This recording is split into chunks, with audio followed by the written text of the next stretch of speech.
C'est un moment très important dans la vie entre l'Union européenne et les régions ultrapériphériques, puisqu'on détermine les priorités d'action des régions ultrapériphériques.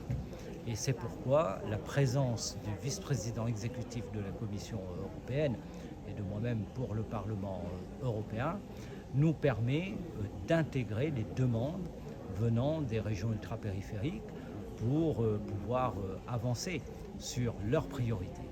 Et leurs priorités, et les priorités de la présidente Bello, c'est la continuation de la prise en compte de la dimension sociale. N'oublions pas tout de même que les régions ultrapériphériques françaises demeurent aujourd'hui les régions les plus pauvres de toute l'Union européenne.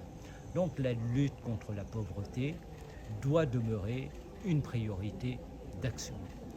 La deuxième orientation, c'est évidemment continuer pour frayer le chemin du meilleur développement dans nos régions, à travers notamment la prise en compte aujourd'hui du changement climatique. On l'a vu avec Garance, avec Chido. Il faut continuer à avancer sur les énergies renouvelables.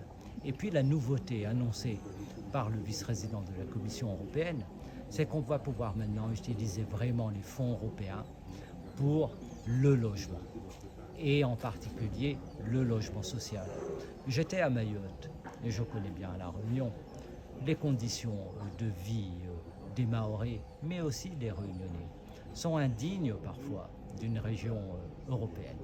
Et il faut pouvoir mettre les fonds européens pour améliorer concrètement la vie des gens. Je le dis depuis des années et des années, c'est beaucoup d'argent. Mais cet argent, il faut qu'il permette l'amélioration des conditions de vie des Réunionnaises, des Réunionnais et de l'ensemble des ultramarins. Je crois que c'est l'orientation la plus importante que l'on peut retenir, en tout cas que moi je retiens.